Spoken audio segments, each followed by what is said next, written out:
नमस्कार, आप देख रहे हैं न्यूज़ वन इंडिया। मैं हूं आपके साथ उन्नति भटनागर। बुलेटिन की शुरुआत करते हैं 6 बड़ी खबरों के साथ, जहां पहली खबर G20 वॉकथॉन को सीएम योगी ने हरी झंडी दिखाई है।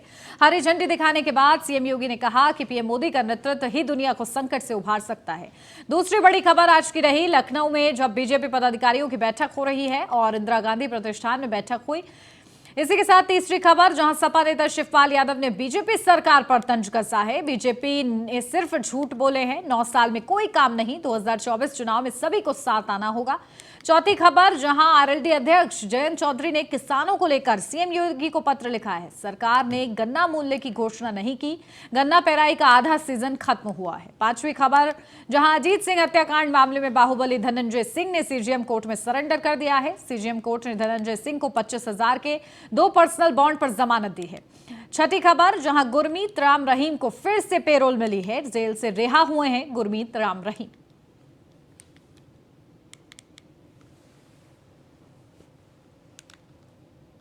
खबरों की शुरुआत करते हैं और बात करते हैं बीजेपी की बड़ी बैठक की, जो कि लखनऊ में लगातार जारी है। पदाधिकारियों के साथ इंदिरा गांधी प्रतिष्ठान में यह बैठक हो रही है। प्रदेश कार्य समिति के एजेंडों पर लग सकती है इस दौरान मोहर। तो वहीं प्रदेश अध्यक्ष भूपेंद्र चौधरी इस सत्र को संबोधित कर रहे हैं। तो महत्वपूर्ण यह बैठक बीजेपी के पदाधिकारियों के साथ प्रदेश कार्य समिति के एजेंडों पर मोहर लग सकती है इस दौरान। प्रदेश अध्यक्ष भूपेंद्र चौधरी इस सत्र को संबोधित कर रहे हैं। तो ये बड़ी अपडेट, लखनऊ में बीजेपी पदाधिकारियों की बैठक जारी है, जहां प्रदेश कार्य समिति के एजेंडों पर लग सकती है मोहर। इंदिरा गांधी प्रतिष्ठान में बैठक हो रही है। प्रदेश अध्यक्ष भूपेंद्र चौधरी सत्र को संबोधित कर रहे हैं। प्रदेश कार्य समिति के एजेंडों पर मोहर लग सकती है। प्रदेश अध्यक्ष भूपेंद्र चौधरी सत्र को संबोधित करेंगे। तो लखनऊ में बीजेपी पदाधिकारियों की ये बैठक है, जो कि लगातार जारी है। प्रदेश अध्यक्ष भूपेंद्र चौधरी सत्र को संबोधित कर रहे हैं। कई अहम मुद्दों पर मोहर लगने की संभावना है, जो कि प्रदेश कार्य समिति के एजेंडे हैं, उन पर भी मोहर लग सकती है। फिलहाल विचार विमर्श हो रहा है भूपेंद्र चौधरी के नेतृत्व में, और तमाम मंथन के बाद मोहर लगाई जाएगी। प्रदेश अध्यक्ष भूपेंद्र चौधरी सत्र को संबोधित कर रहे हैं। अपडेट लेते हैं, हमारे संवाददाता एसके वाजपेयी हमारे साथ जुड़ गए हैं। एसके, क्या जानकारी? देखिए, महत्वपूर्ण ये बैठक, आप मौके पर मौजूद हैं, क्या कुछ हो रहा है इस बैठक में? बिल्कुल, अगर हम देखें तो बीजेपी की ये तैयारी बैठक है जो कि प्रदेश कार्य समिति से पहले हो रही है, जिसमें बीजेपी प्रदेश अध्यक्ष भूपेंद्र चौधरी, संगठन महामंत्री धर्मपाल, उसके अलावा बीजेपी के जो सेक्टर प्रभारी हैं, साथ ही साथ जो विभिन्न आनुषंगिक संगठन हैं उनके जो प्रमुख हैं, और साथ ही साथ जो बीजेपी के प्रदेश स्तर के पदाधिकारी हैं, वो इस बैठक का हिस्सा हैं। सीधे तौर पर अगर हम देखें तो इस बैठक में कहीं ना कहीं चीजें देखी जा रही हैं कि कल जो कार्य समिति होगी उसका एजेंडा क्या होगा, किन किन विषयों को रखा जाना है, जो अलग अलग सेशंस हैं उनके विषय क्या होंगे, कौन पदाधिकारी किस विषय को रखेगा, साथ ही साथ अलग अलग संचालन किस पदाधिकारी को दिया जाएगा। तो इन बहुत सारे जो विषय हैं, जो कि प्रदेश कार्य समिति से पहले जो तैयारियों को लेकर चीजें होती हैं, उस तरीके की यह बैठक है, जिसमें कल के एजेंडे को लेकर बातचीत हो रही है। सीधे तौर पर एक एजेंडा सेट होगा जो कि कल होने वाली बीजेपी की कार्य समिति की बैठक में रखा जाएगा, क्योंकि उसमें अलग अलग सेशन होंगे, जिसमें जातीय, क्षेत्रीय और राजनीतिक समीकरण किस तरीके से साधे जाएं, साथ ही साथ 2024 से पहले जो निकाय चुनाव उत्तर प्रदेश में होने हैं उसको लेकर क्या रणनीति बनाई जाए, किस तरीके से जो विपक्ष सवाल उठा रहा है उन सवालों के जवाब दिए जाएं, वो वायदे जो केंद्र या प्रदेश सरकार की तरफ से किए गए थे उनकी अब तक की स्थिति क्या है, बीजेपी के संकल्प पत्र के कितने ऐसे वादे हैं जो पूरे हो चुके हैं, उनको लोगों तक कैसे पहुंचाया जाए, बूथ स्तर के संगठन को कैसे मजबूत किया जाए, साथ ही साथ वो पदाधिकारी जो कि उत्तर प्रदेश बीजेपी के संगठन का हिस्सा हैं लेकिन उत्तर प्रदेश सरकार में मंत्री बन चुके हैं, तो उनकी जगह पर रिप्लेसमेंट किसका किया जाए, साथ ही साथ वो क्षेत्र जो 2022 के चुनाव के दौरान बेहतर प्रदर्शन नहीं कर सके, वहां पर किस तरीके से रणनीति बनाई जाए, वहां पर किन पदाधिकारियों की तैनाती की जाए, और वो पदाधिकारी जो लंबे समय से भारतीय जनता पार्टी में रहे हैं लेकिन अभी तक उनको पार्टी में कोई बड़ा पद नहीं मिल पाया, तो उनको किस तरीके से एडजस्ट किया जाए। इन बहुत सारे विषयों को लेकर लेकर कहीं ना कहीं कल कार्य समिति है, तो उसके पहले तैयारियां प्रॉपर तौर पर की जा रही हैं कि अलग अलग जो सेशंस होंगे उनमें इन विषयों की बात रखी जाएगी, ये एजेंडे सेट किए जाएंगे ताकि जो प्रदेश कार्य समिति की बैठक हो तो उस दौरान इन सारी चीजों को लेकर चर्चा की जा सके। तो निश्चित है कि कहीं ना कहीं कल की बैठक से पहले तैयारी बैठक बीजेपी जो प्रदेश पदाधिकारी हैं उनकी तरफ से की जा रही है। जी बिल्कुल, देखिए महत्वपूर्ण ये बैठक हो रही है। कितना देर तक और ये बैठक होगी इसके? बिल्कुल कुछ देर ही ये बैठक चलेगी क्योंकि इसमें एजेंडे सेट होंगे। जो सेशंस हैं, अलग अलग जो सेशन कल प्रदेश कार्य समिति की बैठक में होने हैं, उनसे पहले चीजों को सेट किया जाएगा, किस सेशन में कौन सी चीजें रखी जाएं और कब कब ये विषय उठाए जाएंगे, किस पदाधिकारी की तरफ से होंगे, ये सारी चीजें तय करने के बाद इस बैठक का समापन होगा। जी बिल्कुल ठीक है, बहुत शुक्रिया इसके आपका तमाम जानकारी के लिए। लखनऊ में एक कार्यक्रम के दौरान सपा नेता शिवपाल सिंह यादव ने बीजेपी पर जमकर निशाना साधा है। उन्होंने कहा है कि अब की बार सबको मिलजुल कर एकता दिखानी होगी क्योंकि बीजेपी के सारे वादे झूठे हैं और इन्होंने कोई काम नहीं किया है। बीजेपी ने 9 साल से कोई वादा पूरा नहीं किया है। जनता इस पार्टी से परेशान है।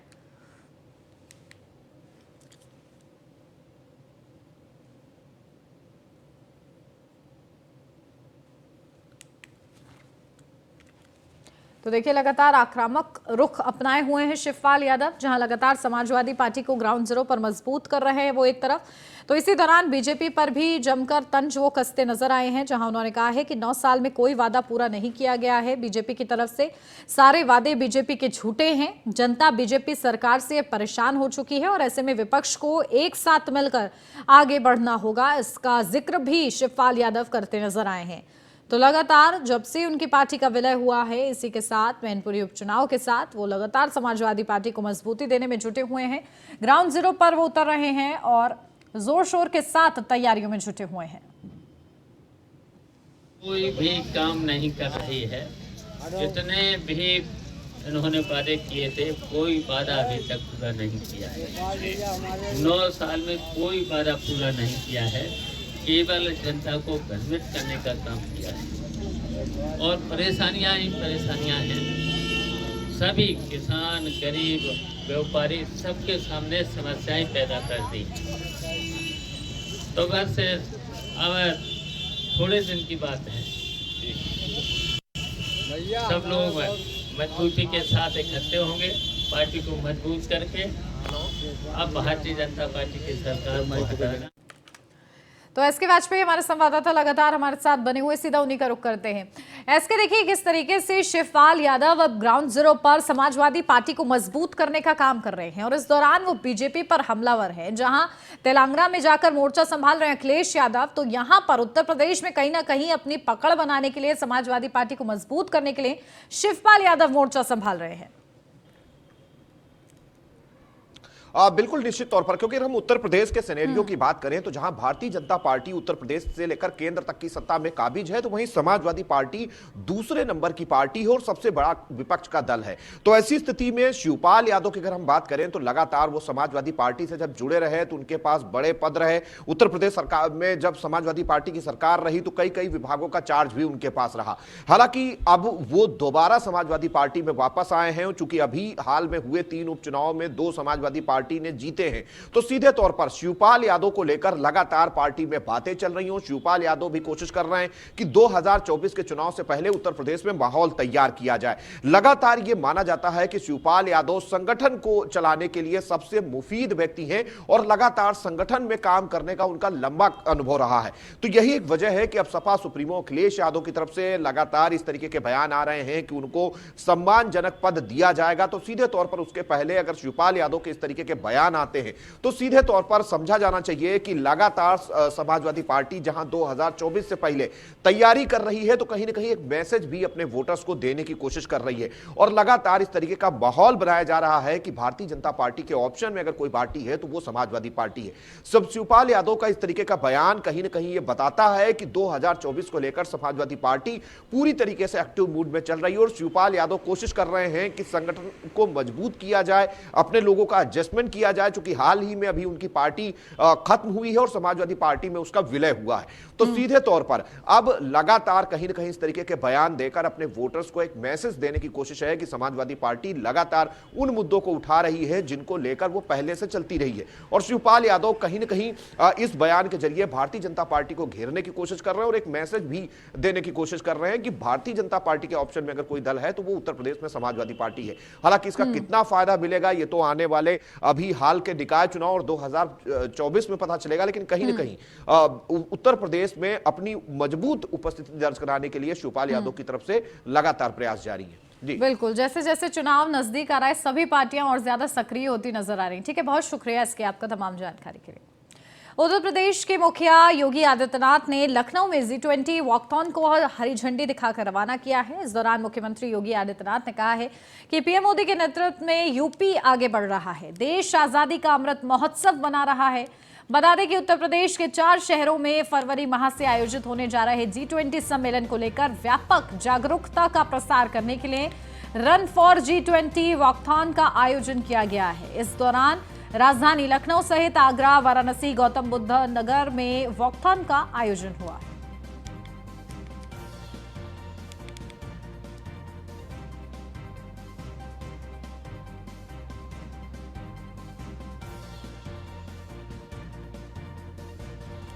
अवसर पर लखनऊ, वाराणसी, आगरा और गौतम बुद्ध नगर जनपद में रन फॉर G20 वाकाथन व मिनी मैराथन में भाग ले रहे सभी प्रतिभागियों को हृदय से उनका अभिनंदन करता हूं। भाइयों बहनों,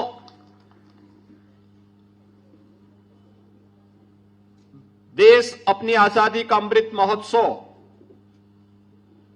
उत्साह और उमंग के साथ आयोजित कर रहा है और इस अवसर पर हम सबके सामने अनेक उपलब्धियां भी प्राप्त होती हुई दिखाई दे रही हैं। आज दुनिया इस बात के लिए मान रही है कि वैश्विक संकट के इस दौर में भारत और प्रधानमंत्री मोदी जी एकमात्र ऐसा यशस्वी नेतृत्व है जो दुनिया को इस वैश्विक संकट से उभार करके भारत की उस पवित्र भावना को आम जनमानस के कल्याण के लिए लगा सकता है जो कभी भारतीय मनीषा ने सोचा था। भारतीय मनीषा की सोच थी, कभी हमने ये नहीं कहा कि ये मेरा है, ये तेरा है। हमने तो इस बात को माना था कि यह सोचना तो एक बहुत छोटी सोच होती है। हमने तो हमेशा इस बात को माना कि अयम निज परोवेति गणना लघु चेतसाम उदार चरिता नाम तो सुधेव कुटुंबकम। पूरी दुनिया को एक परिवार के रूप में मानने की जो भारत की सनातन सोच रही है, उस सनातन सोच को उजागर करने का एक अवसर भारत के पास आया है। जब G20 की अध्यक्षता भारत को करने के लिए अवसर मिला है। भाइयों बहनों, G20 दुनिया के वे 20 बड़े देश हैं जहां पर दुनिया की 60% से अधिक आबादी निवास कर रही है। दुनिया के 75% से अधिक ट्रेड पर जिनका अधिकार है। दुनिया की 85% जीडीपी पर जिन देशों का अधिकार है और दुनिया के अंदर इनोवेशन, रिसर्च और पेटेंट में 90% से अधिक पर जिनका अधिकार है। दुनिया के वे 20 बड़े देश G20 के नाम पर जाने जाते हैं और दुनिया के उन 20 बड़े देशों का नेतृत्व आज उत्तर प्रदेश को प्राप्त हुआ है। इस दिश से हम सब के लिए गौरव की बात है। लखनऊ से अब खबर, जहां पूर्व ब्लॉक प्रमुख अजीत सिंह हत्याकांड का मामला, जहां पूर्व सांसद धनंजय सिंह ने सीजेएम कोर्ट में सरेंडर किया है। कोर्ट ने धनंजय सिंह को 25,000 के 2 पर्सनल बॉन्ड पर जमानत दी। पूर्व सांसद धनंजय सिंह पर आरोपियों को सहयोग करने का आरोप है और इसी के चलते उन्होंने सरेंडर किया। कोर्ट की तरफ से 25,000 के 2 पर्सनल बॉन्ड पर उनको जमानत दी गई है। तो पूर्व सांसद धनंजय सिंह पर यह आरोप है कि उन्होंने आरोपियों का सहयोग किया है और इसी आरोपों के चलते उन पर मामला दर्ज है। तो मामले में पूर्व सांसद धनंजय सिंह ने सीजेएम कोर्ट में सरेंडर किया और इसी के साथ साथ कोर्ट ने धनंजय सिंह को 25,000 के 2 पर्सनल बॉन्ड पर जमानत दी।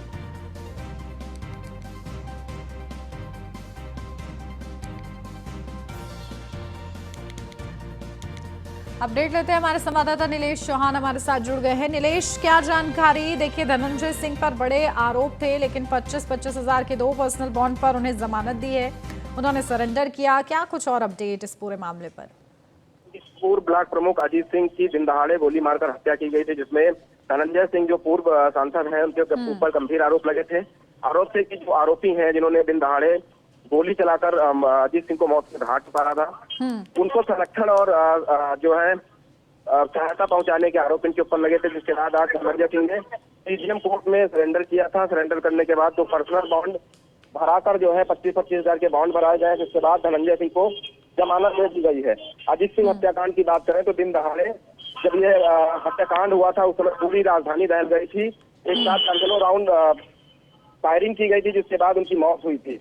ये पूरा जो हत्याकांड था काफी सुर्खियों में रहा था। जिसके बाद धनंजय सिंह का नाम जब सामने आया था और नाम सामने आने के बाद जो है धनंजय सिंह से ऊपर जो है ये मुकदमा पंजीकृत किया गया था, जिसमें जो है आज इन्होंने सुप्रीम कोर्ट में सरेंडर किया। 25,000 के तो पर्सनल बॉन्ड भराकर जमानत दे दी गई है। बिल्कुल, चलिए, बहुत शुक्रिया नीलेश आपका तमाम जानकारी के लिए। उत्तर प्रदेश बीजेपी के अध्यक्ष भूपेंद्र सिंह चौधरी ने लखनऊ में प्रेस कॉन्फ्रेंस की और कहा कि भारतीय जनता पार्टी को एक मिशन के रूप में काम करना है। साथ ही उन्होंने कहा कि युवाओं में लोकतांत्रिक मूल्यों की जागरूकता बढ़ाने के लिए एक अभियान चलाना चाहिए। पार्टी को लेकर कहा कि बीजेपी सिर्फ राजनीतिक मुद्दों पर ही विचार नहीं करती बल्कि समाज की नीतियों पर भी बराबर का ध्यान देती है। बीजेपी के कार्यकर्ता से कहा कि राजनीति के अलावा सामाजिक मुद्दों पर भी ध्यान दें।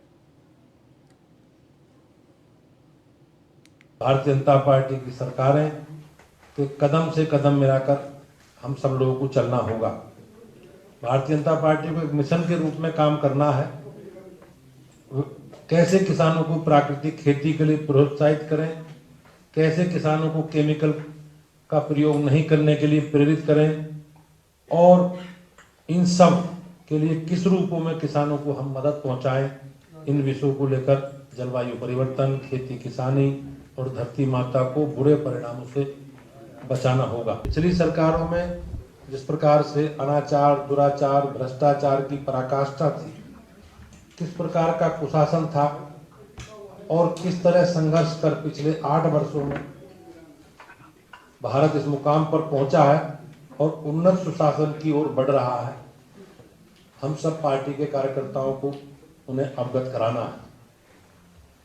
भाजपा 18 से 25 वर्ग आयु वर्ग के युवाओं में जागरूकता, लोकतांत्रिक मूल्यों के साथ जोड़ने वाला अभियान चलाए। भारतीय जनता पार्टी युवाओं को बताए कि किस प्रकार से कुशासन से सुशासन की यात्रा हमने की है, सुशासन का महत्व क्या होता है, सुशासन से देश कैसे परिवर्तित होता है। भाजपा ने विषयों पर लोगों को बताया कि देश के युवाओं को सुशासन से जोड़ें। साथ ही भारतीय जनता पार्टी द्वारा भारत जोड़ो अभियान चलाएगी, जिसके माध्यम से सभी लोगों को भारतीय जनता पार्टी से जोड़ने का प्रयास हम सब लोग करेंगे। सिर्फ वोट के लिए इन सब कामों को हम नहीं कर सकते, बल्कि समाज को बदलने के लिए काम करना है। भाजपा समाज नीति को लेकर देश के अमृत काल को नए रूप में परिभाषित करने पर विशेष ध्यान देना चाहिए। आदरणीय प्रधानमंत्री ने कहा G20 की अध्यक्षता भारत के लिए विकसित और उभरते देशों के साथ काम करने का एक बड़ा अवसर है। इससे मौजूदा भू राजनीतिक, ऊर्जा, खाद्य, उर्वरक, ऋण संकट से ग्रस्त देशों के विकास की गति में तेजी आ सकती है। हमें जन भागीदारी से इस मंच का बेहतर उपयोग करते हुए दुनिया भर में भारत की शानदार छवि प्रस्तुत करनी है। भारतीय जनता पार्टी के मोर्चा अपने कार्यक्रम बॉर्डर के गांव में कैसे करें और सीमावर्ती गांव में ज्यादा से ज्यादा लोगों से संपर्क बनाएं। इसी प्रकार आकांक्षी जिलों के विकास में पार्टी के कार्यकर्ता की क्या भूमिका निभानी है। कुपोषण से लड़ने में भी भाजपा कार्यकर्ताओं को जनता का सहयोग करना चाहिए। भारतीय लखनऊ से अब खबर, जहां जयंत चौधरी ने सीएम योगी को पत्र लिखा है। गन्ने का वर्तमान पेराई सत्र आधा बीत चुका, सरकार ने गन्ना मूल्य की घोषणा नहीं की है अभी तक। इसको लेकर जयंत चौधरी ने पत्र लिखा है। बिना मूल्य जाने किसान गन्ना आपूर्ति के लिए मजबूर हैं। गन्ना मूल्य घोषित न होने से किसान दुखी हैं। मेरा अनुरोध है कि गन्ना मूल्य जल्द से जल्द घोषित करें। तो आरएलडी के अध्यक्ष जयंत चौधरी ने सीएम योगी आदित्यनाथ को पत्र लिखा है और पत्र के जरिए उन्होंने गन्ना मूल्य घोषित करने की मांग की है। उन्होंने कहा है कि किसान परेशान हो रहे हैं और इसी के चलते उन्होंने पत्र के माध्यम से अनुरोध किया है सीएम योगी आदित्यनाथ से कि गन्ना मूल्य जल्द से जल्द घोषित करें ताकि किसानों को जो परेशानी हो रही है उससे वो बाहर निकल पाए। गन्ने का वर्तमान पेराई सत्र आधा बीत चुका है। सरकार ने गन्ना मूल्य की घोषणा अभी तक नहीं की और इसी के चलते किसानों को मजबूर होकर बिना मूल्य जाने ही किसान अपना गन्ना आपूर्ति कर रहे हैं।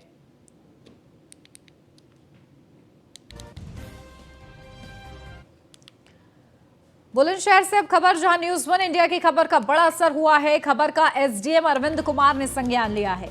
लेखपाल सचिन गर्ग को कारण बताओ नोटिस जारी किया गया है। लेखपाल सचिन गर्ग की बीजेपी मंडल अध्यक्ष से हॉट टॉक हुई है, जहां बीजेपी मंडल अध्यक्ष को लेखपाल सचिन गर्ग ने बोला था, आपको पता है 35 साल से बीजेपी के कार्यकर्ता हूं मैं, जिस पद पर आप बैठे हो इससे बड़े पद पर रहा हूं मैं। एसडीएम अरविंद कुमार बोले, जांच के लेखपाल पर कार्रवाई होगी। तो बुलंदशहर से न्यूज़ 1 इंडिया की खबर का बड़ा असर हुआ है, जहां बड़ी कार्रवाई की जाएगी। 35 साल से बीजेपी का कार्यकर्ता हूं मैं, उन्होंने ये महत्वपूर्ण बातें कही हैं। जिस पद पर आप बैठे हो इससे बड़े पद पर रहा हूं मैं। एसडीएम अरविंद कुमार ने कहा है, उनको आश्वासन दिया है कि लेखपाल के खिलाफ जांच की जाएगी और अगर वो दोषी पाए जाते हैं तो उनके खिलाफ सख्त कार्रवाई भी होगी। तो हरकत में आया है अधिकारी। जो वीडियो वायरल हुई है उसका संज्ञान लिया गया है और उसमें जो कर्मचारी आचरण नियमावली के तहत शोकॉज नोटिस इशू करके उनके विरुद्ध कार्रवाई की है। जो वीडियो वायरल हुई है उसका संज्ञान लिया गया है और उसमें जो कर्मचारी आचरण नियमावली के तहत। तो लेखपाल सचिन गर्ग, जहां बीजेपी मंडल अध्यक्ष को लेखपाल सचिन गर्ग ने महत्वपूर्ण बातें भी कही। उन्होंने कहा कि क्या आपको पता है कि 35 साल से मैं बीजेपी का कार्यकर्ता हूं और आपसे भी ज्यादा बड़े पद पर मैं रह चुका हूं। और इसी को लेकर उन्होंने न्याय की गुहार लगाई। तो वहीं एसडीएम अरविंद कुमार ने भी उनको आश्वासन दिया है और उनका कहना है कि लेखपाल के खिलाफ जांच की जाएगी और अगर वो दोषी पाए जाते हैं तो उनके खिलाफ यकीनन कार्रवाई भी होगी। तो न्यूज़ 1 इंडिया ने इस खबर को प्रमुखता दी थी, जिसके बाद एसडीएम अरविंद कुमार ने इस पूरे मामले का संज्ञान लिया है। अब वो लीड कर रहे हैं इस पूरे मामले को, जहां लेखपाल सचिन गर्ग को कारण बताओ नोटिस जारी किया गया है।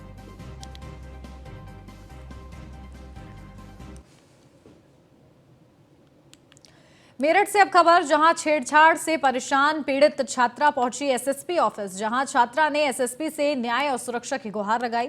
तमंचे की नोक पर छात्रा को उठाने की धमकी दे रहे हैं दबंग, जहां दबंग छात्रा को लगातार फोन कॉल करके परेशान कर रहे हैं। स्कूल जाते वक्त छात्रा को उठाने की दबंगों ने कोशिश की। छात्रा के शोर मचाने पर पब्लिक ने दबंगों को मौके से भगाया।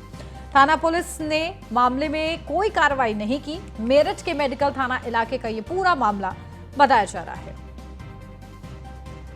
देखिए, छात्र परेशान है और न्याय की गुहार लगा रही है, अपनी सुरक्षा की गुहार लगा रही है। कुछ दबंग उसको लगातार परेशान कर रहे हैं। फोन कॉल करके उसे अपहरण की धमकी दी जा रही है और जब छात्र पहुंचती है पुलिस के पास तो पुलिस अपने हाथ खड़े कर लेती है। यानी कि पुलिस इस पूरे मामले में कोई हस्तक्षेप नहीं कर रही है। जिसको लेकर अब एसएसपी के पास गुहार लगाई है इस छात्र ने अपनी। तैयार नहीं है और तो उठाने धमकी देते हैं, तमंचे तो पते उठा के ले जाएंगे। कौन? पता नहीं सर, फोन पे फोन आते हैं, 2 लड़के हैं, फोन पे फोन आते हैं, मम्मी के फोन पे भी आता है, पापा के फोन पे भी आता है। कहाँ रहते हो आप? हम मंदिर पाने में रहते हैं सर। कब से फोन आ रहे हैं? बहुत दिन हो गए सर, कम से कम एक 1.5 महीना हो गया। मान जाएगा। हमने धमकी भी दी, मैंने सर हम पुलिस में देंगे, हुए नहीं डरते, कहते हैं जैसे तुम्हें बुलाना हो बुला लो, हम देख लेंगे पुलिस को भी। स्कूल अब आप जा रहे हो कि स्कूल पढ़ाई छोड़ दी है? नहीं, पढ़ाई छोड़ी तो नहीं है, लेकिन हम जा नहीं रहे सर। कितने दिन से?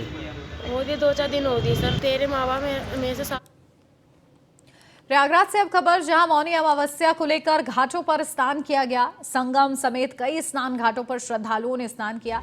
संगम तट पर 2 करोड़ 9 लाख श्रद्धालुओं ने स्नान किया है। बड़ी संख्या में लोगों ने स्नान किया है और आस्था की डुबकी लगाई है। आज मौनी अमावस्या है और उसी को लेकर सुबह से ही घाटों पर श्रद्धालुओं का जमावड़ा रहा, जहां संगम समेत कई स्नान घाटों पर श्रद्धालु पहुंचे और संगम तट पर 2 करोड़ 9 लाख श्रद्धालुओं ने स्नान किया है।